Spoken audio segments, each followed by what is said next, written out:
पास। और गांव से थोड़ी दूर गज्जा नाम का एक डोंगी बाबा रहता था।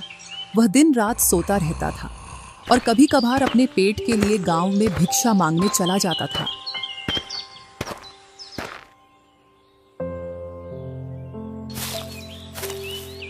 अरे, आज फिर से सूखी रोटी और दाल मिली है, जबकि गांव के कई घरों से पकवान की खुशबू आ रही थी। गांव वाले कभी साधु संत का सत्कार करना नहीं जानते। ऐसे ही गुनगुनाते हुए गज्जा अपनी कोठरी के पास पहुंच जाता है। वहीं रूखी सूखी रोटी खाकर वह सो जाता है।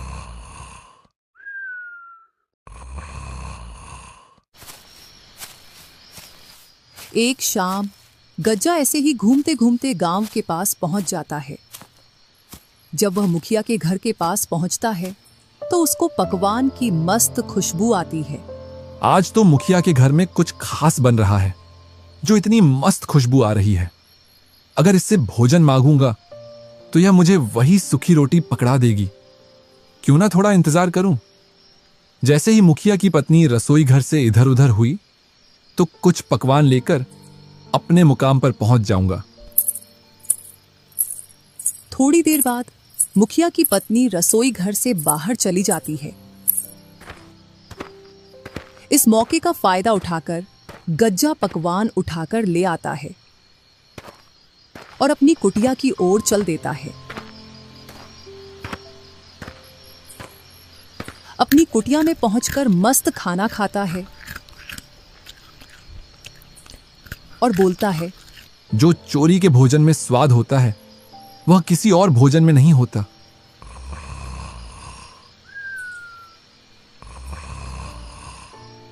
ऐसे ही वह हर शाम गांव में जाता और अपनी भोजन की व्यवस्था करके आ जाता।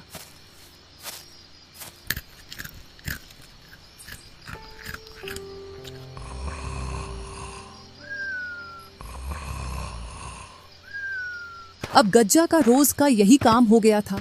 रोज रात में गांव में जाना, खाना चोरी करके लाना, अपनी कुटिया में लाकर खाना और दिन भर सोना।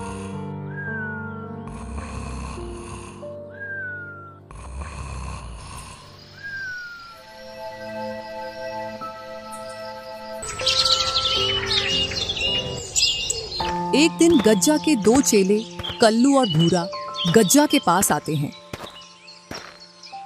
अरे यार भूरा, गुरुजी को देख, दिन भर और रात भर मस्त सोते रहते हैं। अभी तो ये फेरी पर भी नहीं जाते। पता नहीं अब क्या खाते हैं या कोई सा मंत्र इनके हाथ लग गया है जिससे इनको भूख नहीं लगती। ऐसा लगता है जैसे रोज पकवान खा रहे हों। यही तो मैं तुमसे कहना चाहता था, फिर मुझसे पहले तुमने बोल दिया। यही तो मेरी समझ में नहीं आ रहा। अब गुरुजी फेरी भी नहीं कर रहे। पता नहीं कौन सा मंत्र मिल गया जो अब इनको भूख नहीं लगती। भूरा, इसका पता तो हमको गुरुजी से ही मिलेगा। चल गुरुजी से पूछते हैं। इधर गज्जा घोड़े बेचकर सो रहा था। कल्लू और भूरा ने गज्जा को जोर से हिलाया, तब जाकर गज्जा की नींद खुली। अरे भाई कल्लू और भूरा, तुमने मुझे गहरी नींद से क्यों जगाया? गुरुजी को हम दोनों की तरफ से प्रणाम। हाँ प्रणाम। बताओ, तुमने मुझे क्यों जगाया है? गुरुजी, एक बात बताओ, आप दिन भर सोते रहते हो और रात के समय में कोई भी गांव वाले घर से बाहर नहीं निकलते जिससे कि तुम भिक्षा मांग लाओ। गुरुजी, हम दोनों इसी बात को लेकर चिंतित हैं कि आप बिना खाए पिए इतना दिनों तक कैसे जीवित हैं। तो आप खाते क्या हो? हमारी समझ में ये बात नहीं आ रही है। तुम दोनों को तो पता है मैं कितना ध्यान में लीन रहता हूं। बस उसी का फल है कि मैं अब अपनी सिद्धि के द्वारा अपने शरीर पर कंट्रोल रख सकता हूं। यही कारण है कि अब मुझको दिव्य शक्तियां प्राप्त हो गई हैं और अब मुझको भूख भी नहीं लगती है। तुमको लगता है कि मैं सारे दिन सोता रहता हूं, जबकि मैं सोता नहीं हूं। जमीन पर लेटकर अपनी आंखें बंद करके ध्यान में लीन रहता हूं। माफ करना गुरुजी, हम तो आपके पास कुछ और ही सोच कर आए थे, पर आप तो और कुछ ही निकले। आप अपने ध्यान में लगे रहो। हमको तो ज्ञान प्राप्त हुआ नहीं, हमको तो अब मेहनत करके जीवन का गुजारा करना पड़ेगा। ठीक है मेरे शिष्यों, अब मेरा ध्यान में लीन होने का समय हो गया है। तुम जाओ और मुझे परमात्मा में लीन होने दो। भूरा और कल्लू वहां से चले जाते हैं। इधर गज्जा अपनी नींद में व्यस्त हो जाता है। अरे यार भूरा, तुझको गुरुजी की बातों में कितनी सच्चाई नजर आती है। कल्लू यार, हो सकता है गज्जा को ज्ञान प्राप्त हो गया हो। वैसे तो वर्षों से गुरुजी बना बैठा है, क्या पता उसने कोई सिद्धि प्राप्त कर ली हो। कुछ भी हो भूरा, लेकिन मुझको यह बात हजम नहीं हो रही है कि उस गज्जा को सिद्धि प्राप्त हो सकती है। तूने देखा नहीं था वो किस तरीके से अपने शिष्यों के साथ बदतमीजी से पेश आता था। हाँ भाई, बात तो ठीक कह रहा है। उसने एक दिन गांव के रमेश की लड़की छेड़ दी थी जब वो उसके पास शिक्षा लेने आई थी। कुछ तो गड़बड़ है, इस गुरुजी पर निगाह रखना पड़ेगा। हाँ भाई, हम गुरुजी पर कुछ दिनों के लिए निगाह रखें, फिर हमको पता चल जाएगा कि वो क्या खाता है और क्या पीता है और उसको सिद्धि प्राप्त हुई है या नहीं। हाँ भूरा, तुम बिल्कुल सही बोलते हो। हम गज्जा पर कल से ही निगाह गड़ाकर उसकी निगरानी करेंगे, तभी उसकी सच्चाई का पता लगेगा। अच्छा हुआ उन दोनों कमीनों को मैंने मूर्ख बनाकर भेज दिया। अगर मेरी सच्चाई जान जाते तो ये मुझसे पहले गांव में पहुंच जाते और जिस भी घर में पकवान बनती तो वह चोरी करके ले आते या फिर गांव वालों के सामने मेरा भांडा फोड़ देते।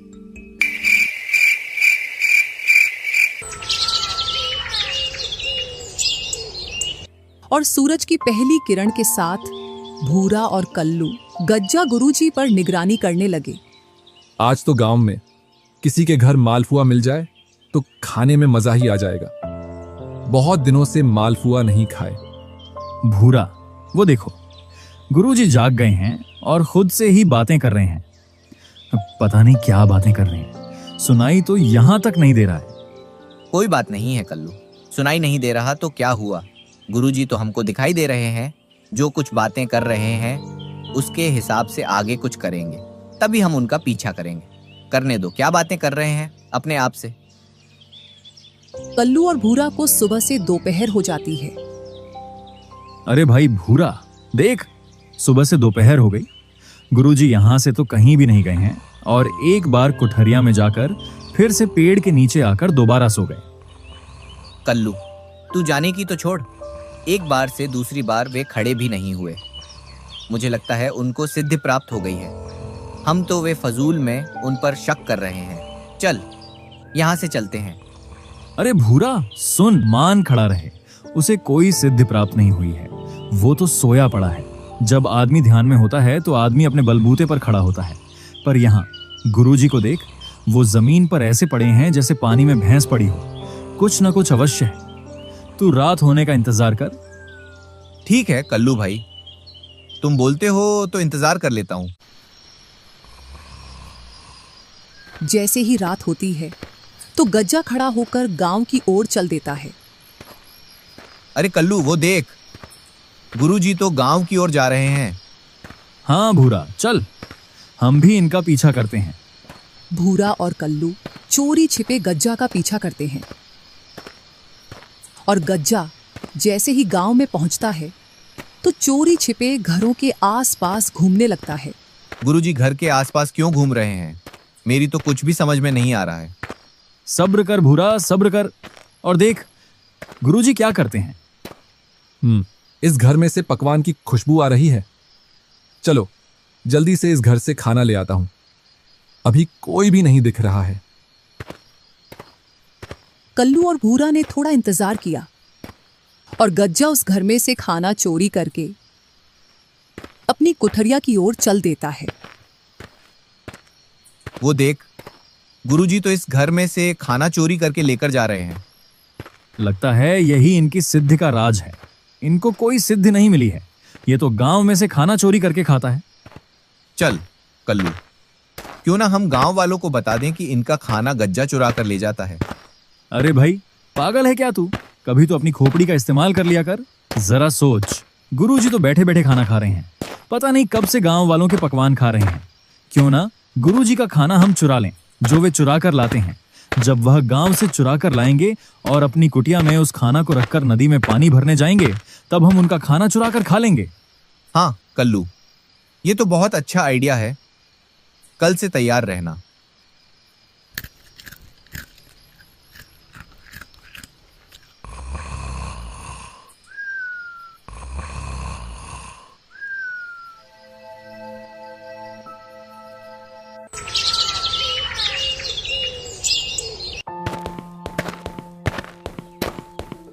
चल गज्जा, तेरी ड्यूटी का समय हो गया। कल का भोजन तो बहुत ही स्वादिष्ट था। मालपुआ खाने का मन कर रहा था तो मालपुआ मिल गए थे। आज भी कुछ स्वादिष्ट खाना मिलेगा। चल गज्जा, चल।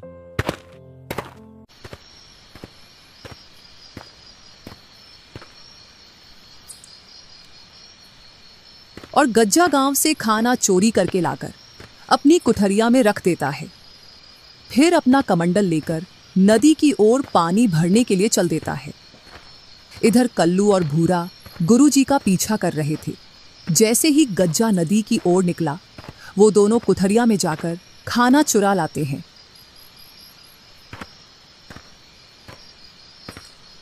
और दोनों जंगल में जाकर उस खाना को खाते हैं। अरे, मेरी पकवान कहाँ गई? आज तो मैंने बड़ी ही स्वादिष्ट पकवान बनाई थी। हाँ जी, सुनते हो? हाँ, भाग्यवान, क्या हुआ? मैंने बड़ा ही स्वादिष्ट खाना बनाया था। आपने पूरा खा लिया, मुझे और बच्चों के लिए भी नहीं छोड़ा। अरे, मैंने अभी तक खाना नहीं देखा। खाने की तो दूर की बात है।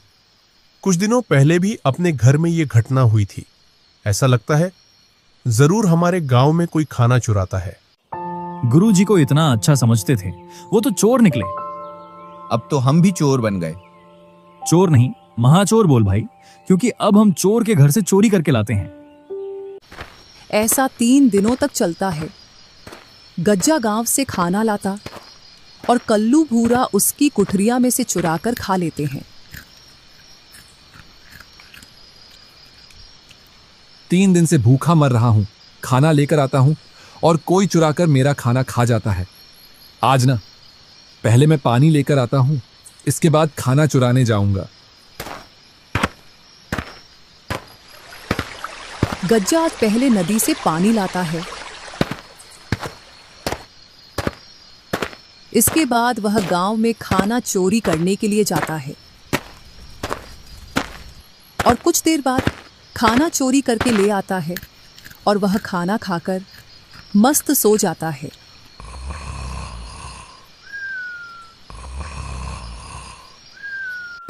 इधर गांव में इस बात का पता लग जाता है कि गांव में कोई खाना चुराता है। विशेषकर उस घर में खाना की चोरी होती है जिस घर में कुछ पकवान बना हो। उधर कल्लू और भूरा की 2 दिनों से दाल गल नहीं पा रही थी, तो दोनों सलाह बनाते हैं। यार भाई, कुछ तो करना पड़ेगा, नहीं तो मुफ्त का खाना नहीं मिल पाएगा। मेरे पास एक आइडिया है। क्यों ना हम गुरुजी को गांव वालों की आवाज से डराएं, जिससे गुरुजी अपना खाना छोड़कर अपनी कुटिया में चला जाएगा। रोज रात की तरह गज्जा गांव से खाना लेकर आ रहा था, तो कल्लू और भूरा उसका पीछा करते हुए कल्लू मुखिया की आवाज में बोला, अरे हरिया, तुमने उस खाना चोर को इसी रास्ते से जाते हुए देखा है ना? हाँ मालिक, खाने की खुशबू आ रही है। लगता है चोर यहीं कहीं आसपास है। इतना सुन गज्जा के रोंगटे खड़े हो गए।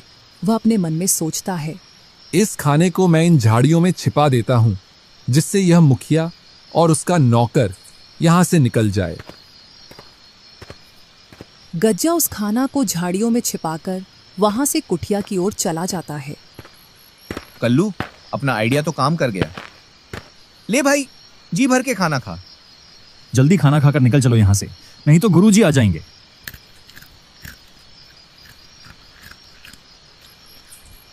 चलो, अपना खाना उठा ले आता हूं। जब गज्जा वापस झाड़ियों में आकर देखता है तो उसको झाड़ियों में कुछ नहीं मिलता। जरूर मेरे साथ कोई खेल खेल रहा है। कहीं कल्लू और भूरा तो नहीं, क्योंकि वे दोनों ही सबसे बड़े शैतान हैं। चलो, जो भी है उसको सबक सिखाते हैं।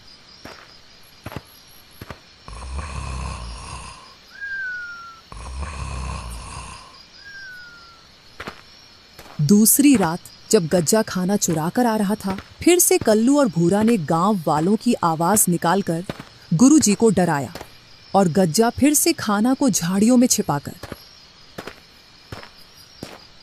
चलो, उस पेड़ के पीछे छिपकर देखता हूं कौन मेरे खाना को चुराता है। थोड़ी देर बाद गज्जा देखता है तो उसका मुंह खुला का खुला रह जाता है और वह बोलता है, कल्लू और भूरा, मैं बताता हूं गुरु क्या होता है।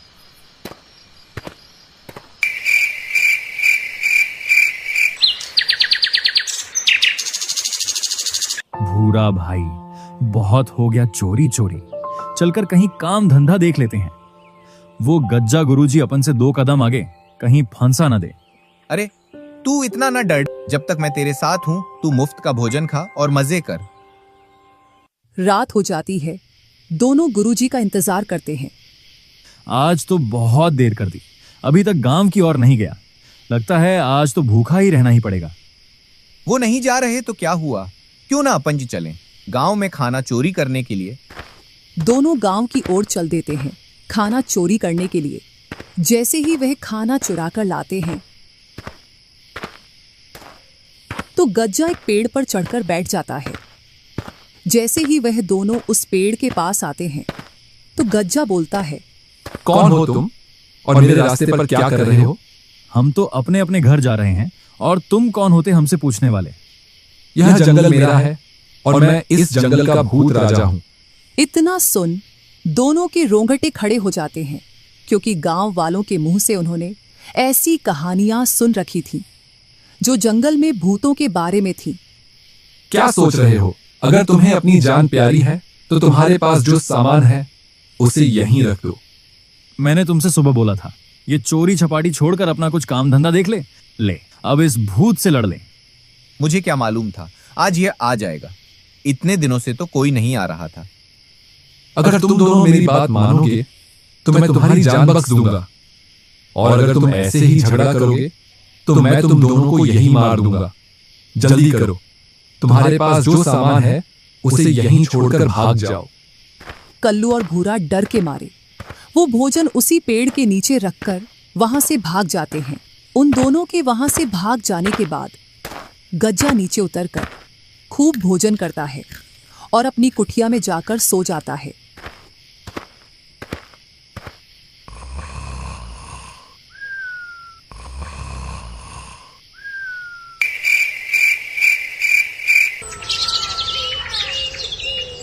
दूसरे दिन देख भाई कल्लू, गुरुजी कैसे आराम की नींद ले रहे हैं। अगर ये भूखे होते तो उठ उठ बैठते। मुझे तो लगता है इन्होंने ही कल हमें बेवकूफ बनाया है। इधर पूरे गांव में यह बात फैल गई थी कि घरों से खाना चोरी हो रहा है। मुखिया जी, लगता है आप इस घटना को महत्व नहीं दे रहे हैं। हाँ मुखिया जी, कभी मेरे घर से खाना चोरी हो रहा है, कभी इसके घर से। कल को तो और भी बड़ी चोरी हो सकती है। जल्द ही इस समस्या का हल निकालिए। हल तो एक ही है, हम सबको मिलकर रात में अपने आसपास निगरानी रखना पड़ेगा, और साथ ही आज कोई भी व्यक्ति अपने घर में पकवान नहीं बनाएगा। पकवान सिर्फ आज रमेश के घर में बनेगा, तभी हम उन लोगों को पकड़ पाएंगे। जी मुखिया जी। चलो, इसका भी पता लग जाएगा आज। हाँ भाई, जरूर, क्यों नहीं। जैसे ही रात होती है तो वे दोनों अपने काम में लग जाते हैं। इधर कुछ गांव वाले उनको देख लेते हैं। अभी इनका कुछ भी नहीं करना, इनको तो उनके अड्डे पर जाकर पकड़ेंगे। चलो, अपने मुकाम पर पहुंच जाता हूं। जरूर दोनों चेले भोजन की चोरी करने गए होंगे। जैसे ही वह दोनों भोजन चोरी करके गांव से बाहर आते हैं तो उनके पीछे गांव वाले और मुखिया लग जाते हैं। जैसे ही वह दोनों पेड़ के नीचे आते हैं तो फिर से उन्हें आवाज आती है। वह दोनों डर के मारे खाना उसी पेड़ के नीचे रख देते हैं और आगे बढ़ जाते हैं। उधर गांव वाले भी पास में छिप जाते हैं। रुक कल्लू, रुक। यहीं रुक कर देखते हैं कि कौन इस पेड़ से नीचे उतरकर अपना खाना खाता है। हाँ भाई। वह दोनों थोड़ी देर तक वहीं रुककर देखते हैं तो पेड़ से नीचे उतरते हुए गुरुजी दिखाई देते हैं। अपना शक सही निकला। हो ना हो, गुरुजी ही होंगे। दोनों गज्जा के पास आकर बोले, वाह गुरुजी, आप तो ये बहुत अच्छा काम कर रहे हो। हम तो इतनी मेहनत से भोजन लेकर आए थे और आप हमको डराकर हमारा भोजन छीन कर खा रहे हो। तुमने भी तो यही किया था मेरे साथ, मेरे भोजन को चुरा कर खाया था। हाँ, तो वो कौन सा तुम्हारी मेहनत का था? तुम भी तो गांव से चुरा कर लाते थे। बस करो तुम दोनों, वरना मैं सभी गांव वालों को बता दूंगा कि तुम गांव से भोजन चुरा कर लाते हो। हाँ, बता दो, हम भी बता देंगे कि जो पहले गुरु ने किया वही उनके चेलों ने किया। इतने में ही मुखिया और गांव वाले वहां आ जाते हैं और मुखिया बोलता है, हम ही आपके पास आ गए और हमें बताने की जरूरत नहीं है कि पहले कैसे गुरु हमारे भोजन को चुराता था और फिर बाद में कैसे उसके चेले भी हमारा भोजन चुराने लगे और गुरु और चेले एक दूसरे का भोजन चुराने लगे। अरे, इतनी हेरा फेरी से कौन चोरी करता है? इसके लिए तो हमारे पास एक ही शब्द है,